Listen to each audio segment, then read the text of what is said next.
সম্পন্ন হলো বহু প্রতীক্ষিত বাংলাদেশের নির্বাচন। নৈরাজ্যের ক্ষত বুকে নিয়েই ভোট হলো বাংলাদেশে।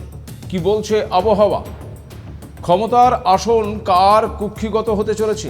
জামাতের মতো কট্টরপন্থী দল ক্ষমতায় এলে কি ফের ভারত বাংলাদেশ দ্বিপাক্ষিক সম্পর্ক ক্ষতিগ্রস্ত হতে পারে? ভারত বাংলাদেশ সম্পর্কের উন্নতিতে কেন সচেষ্ট হতে দেখা যাচ্ছে এবার আমেরিকাকে? নেপথ্যে কোন সমীকরণ?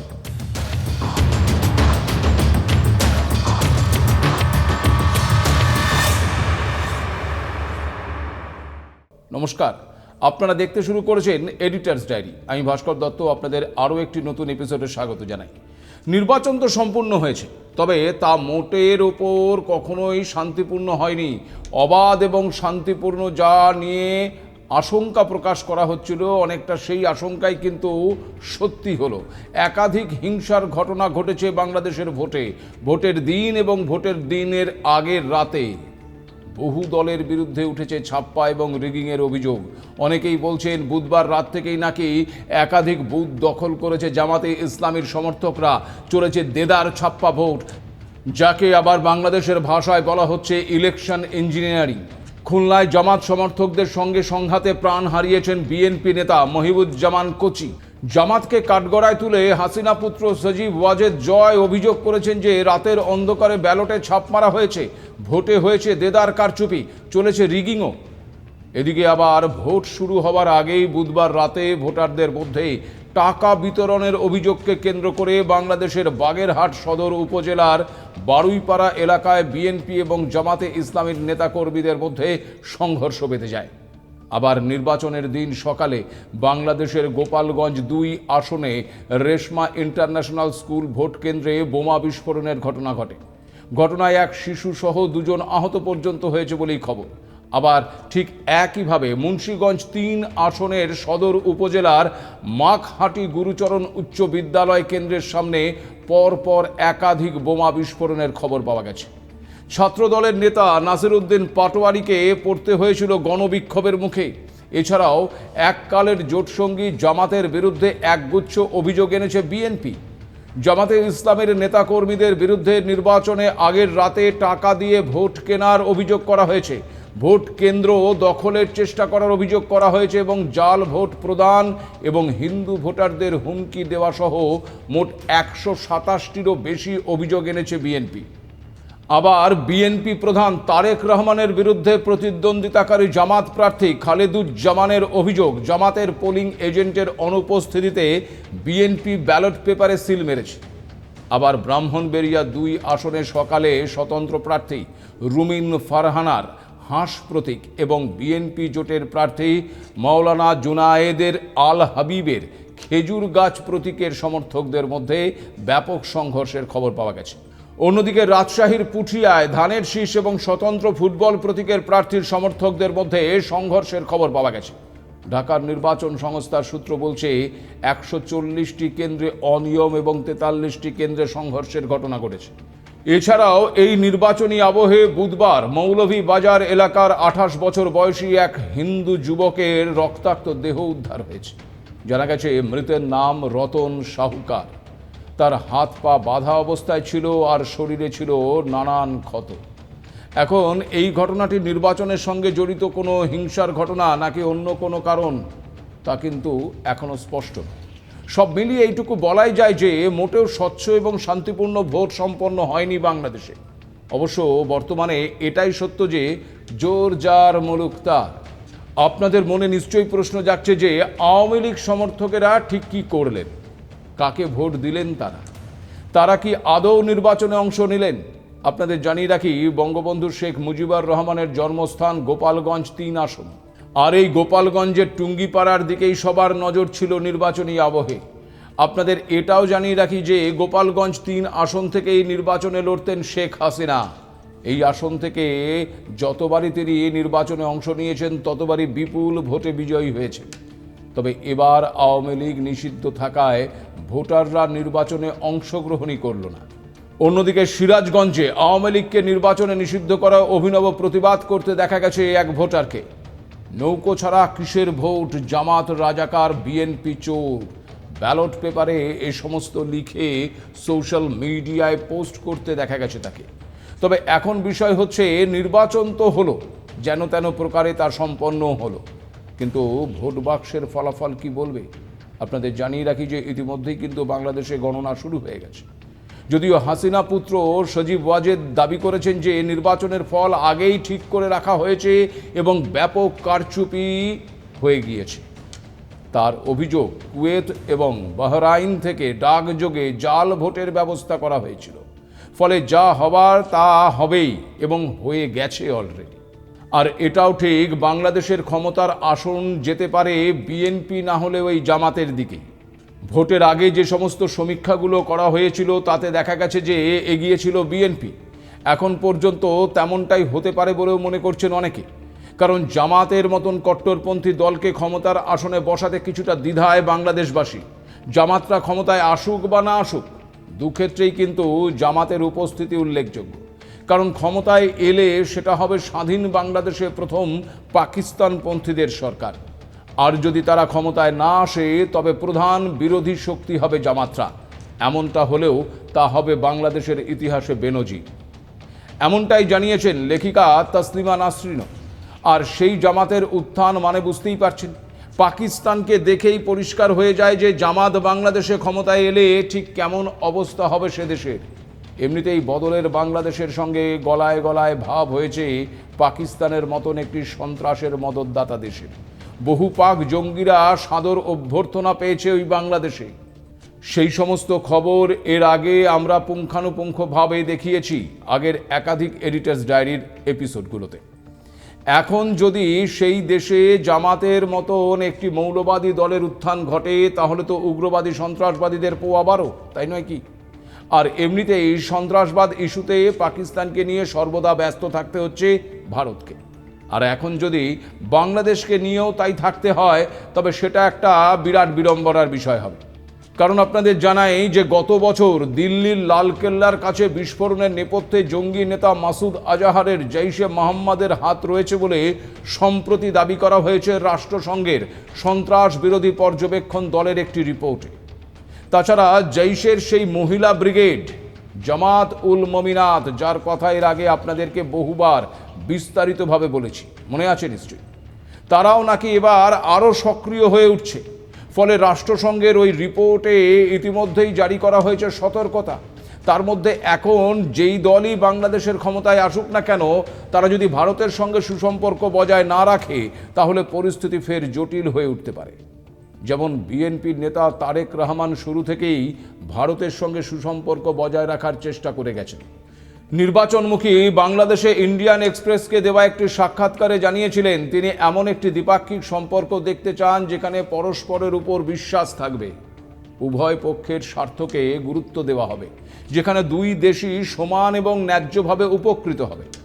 অন্যদিকে তারেক রহমানের উপদেষ্টা এবং তার দলের নির্বাচন পরিচালনা কমিটির মুখপাত্র মাহদি আমিনও জানিয়েছেন উভয় পক্ষের স্বার্থকে অক্ষুণ্ণ রেখে ভারতের সঙ্গে কাজ করার জন্য যথেষ্ট সুযোগ রয়েছে বলে তিনি মনে করেন।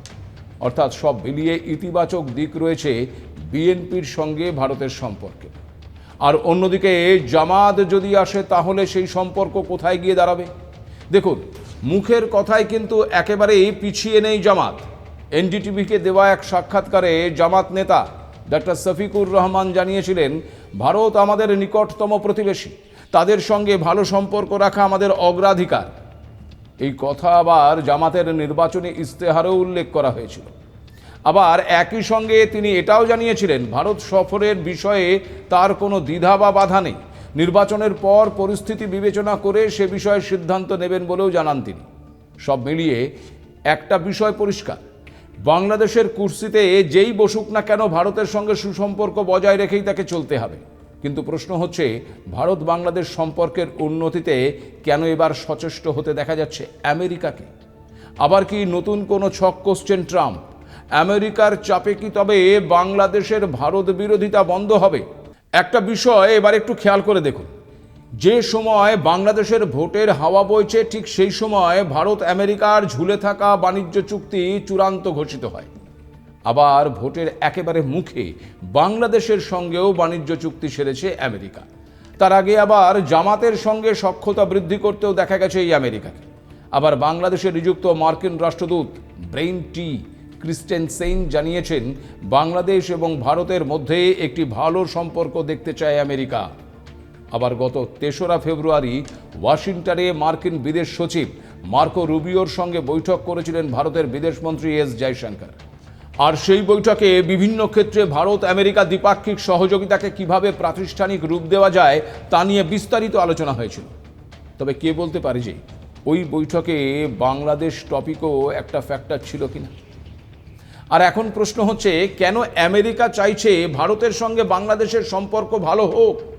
এর নেপথ্যে কি আমেরিকা ফের কোনো ছক কষছে? এক্ষেত্রে কি স্বার্থ রয়েছে ওই আমেরিকার? এটাই এখন সবচেয়ে বড় প্রশ্ন। দেখুন, এ প্রসঙ্গে আপনাদেরকে জানিয়ে রাখি যে বাংলাদেশে নিযুক্ত আমেরিকার রাষ্ট্রদূত ক্রিস্টেনসেন জানিয়েছেন, দক্ষিণ এশিয়ার চীনের ক্রমবর্ধমান প্রভাব নিয়ে উদ্বিগ্ন আমেরিকা।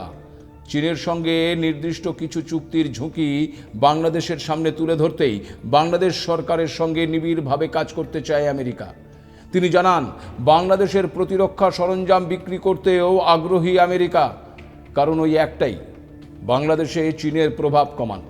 কারণ আপনারা জানেন যে চীন সম্প্রতি বাংলাদেশের সঙ্গে একটি প্রতিরক্ষা চুক্তিও করেছে। আর এই চুক্তির আওতায় ভারত সীমান্তের কাছে একটি ড্রোন কারখানা তৈরি করা হবে। JF-17 থান্ডার যুদ্ধ বিমান কেনার বিষয়ে বাংলাদেশ আবার পাকিস্তানের সঙ্গে কথা বলেছে। এই বহুমুখী কমব্যাট বা যুদ্ধ বিমান পাকিস্তান এবং চীন যৌথভাবে তৈরি করছে। এছাড়াও আপনাদেরকে আগেও জানিয়েছিলাম যে চীন 1 দশকের বেশি সময় ধরে বাংলাদেশের সবচেয়ে বড় বাণিজ্যিক অংশীদারও।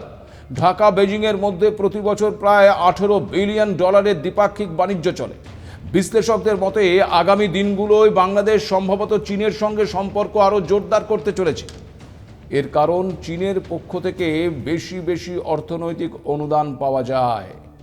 আর ভারতের সঙ্গে বাংলাদেশের সম্পর্কের টানাপোড়েনকে কাজে লাগিয়ে এভাবেই ক্রমশ বাংলাদেশের দিকে ঝুঁকছে চীন, যা ভারত এবং আমেরিকা দুজনের জন্যই যথেষ্ট উদ্বেগের।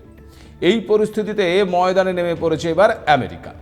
এজন্যই বাংলাদেশকে চীনের বিকল্প প্রতিরক্ষা সরঞ্জামের প্রস্তাব দিচ্ছে আমেরিকা। সব মিলিয়ে প্রকট হয়ে উঠছে চীন বনাম আমেরিকার সংঘাত। যেমন মার্কিন রাষ্ট্রদূত ক্রিস্টেনসেনের মন্তব্যের প্রতিক্রিয়া জানিয়েছে ঢাকায় চীনের দূতাবাস। চীনা দূতাবাসের মুখপাত্র সাফ জানিয়ে দিয়েছেন যে ঢাকা বেজিং সম্পর্কে হস্তক্ষেপ বা বাধা দেওয়ার যে কোনো চেষ্টা ব্যর্থ হবে। অর্থাৎ আগামী দিনে লড়াই যে হাড্ডাহাড্ডি হতে চলেছে সে বিষয়ে কোনো সন্দেহ নেই। তবে প্রশ্ন হচ্ছে, সেক্ষেত্রে ভারতের অবস্থান কি হবে? এই প্রশ্নটাই এখন দক্ষিণ এশিয়ার কূটনীতির কেন্দ্রবিন্দুও বটে। কারণ সত্যি কথা বলতে ভারত এই সমীকরণের বাইরে নয়। ভৌগোলিক অবস্থান, সীমান্ত নিরাপত্তা, বাণিজ্য, নদী জল ভাগাভাগি বা আঞ্চলিক স্থিতিশীলতা সব কিছুতেই বাংলাদেশের ভূমিকা ভারতের কাছে অত্যন্ত গুরুত্বপূর্ণ। তাই ঢাকার ক্ষমতার পালাবদল মানেই নয়াদিল্লির কৌশল বদলানোর সময়ও বটে। প্রথমত, ভারত চায় স্থিতিশীল বাংলাদেশ। রাজনৈতিকভাবে যে দলই ক্ষমতায় আসুক না কেন, ভারতের কাছে সবচেয়ে গুরুত্বপূর্ণ বিষয় সীমান্তে শান্তি বজায় থাকা এবং সন্ত্রাসবাদী কার্যকলাপ নিয়ন্ত্রণে থাকা। কারণ অতীত অভিজ্ঞতা বলছে, যখনই বাংলাদেশে রাজনৈতিক অস্থিরতা বেড়েছে তার সরাসরি প্রভাব পড়েছে ভারতের উত্তর পূর্বাঞ্চলের নিরাপত্তায়। কারণ অনুপ্রবেশ, জঙ্গি তৎপরতা, চোরাচালান এই সমস্ত কিছুই ভারতের কাছে শুধু সীমান্ত সমস্যা নয়, জাতীয় নিরাপত্তার প্রশ্নও বটে। দ্বিতীয়ত, অর্থনৈতিক দৃষ্টিকোণ থেকেও ভারত বাংলাদেশকে হারাতে চাইবে না। কারণ গত 1 দশকে ভারত বাংলাদেশ বাণিজ্য বহুগুণ বেড়েছে। বিদ্যুৎ, রেল, জলপথ নানা ক্ষেত্রে যৌথ প্রকল্পও বাস্তবায়িত হয়েছে।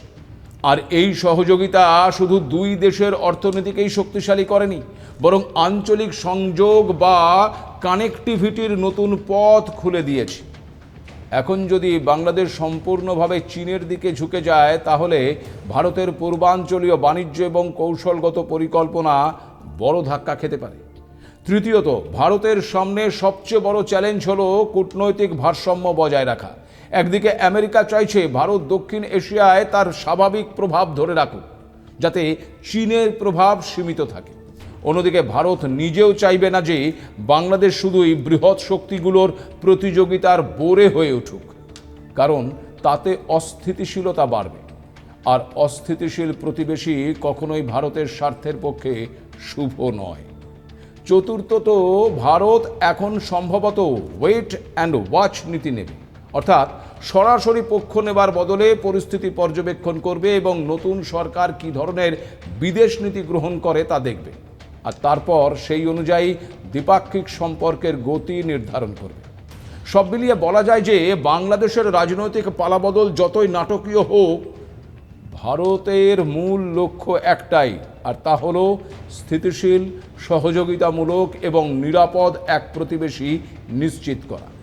কারণ দক্ষিণ এশিয়ার ভূ রাজনীতিতে বাংলাদেশ শুধু একটি প্রতিবেশী রাষ্ট্র নয়, বরং ভারতের পূর্বমুখী কৌশলের অন্যতম কেন্দ্রবিন্দুও বটে।